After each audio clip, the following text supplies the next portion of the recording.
പ്രിയപ്പെട്ട അമ്മയ്ക്ക് ഇവിടെ വിശേഷമൊന്നുമില്ല. അമ്മയുടെ കാലിലെ അസുഖം അധികമൊന്നുമില്ലെന്ന് കരുതുന്നു.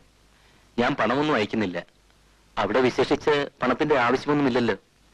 എല്ലാ മാസവും കുറേശ്ശെയായി അത്യാവശ്യം വേണ്ട സാധനങ്ങൾ വാങ്ങുവാനാണ് ഉദ്ദേശിക്കുന്നത്. അപ്പുമമ്മ വന്നിരുന്നു. വീട്ടിലേക്ക് ചെല്ലാൻ നിർബന്ധം പറഞ്ഞിട്ടുണ്ട്. ഒരു ഞായറാഴ്ച പോയി വരാം. ബസ്സിന് പോയാൽ അന്നേക്കൊന്ന് മടങ്ങാം. അച്യുതൻ നായർ കാര്യങ്ങളൊക്കെ നോക്കുന്നുണ്ടാവുമല്ലോ. ഇപ്പോൾ മാറ്റം വന്ന ഒരു ഓഫീസർ ഒരു നമ്പ്യാരാണ്. അച്ഛനെ പരിചയമുണ്ടായിരുന്നു എന്ന് പറഞ്ഞു. വേറെ വിശേഷമൊന്നുമില്ല. സ്വന്തം മകൻ ഹരിദാസൻ.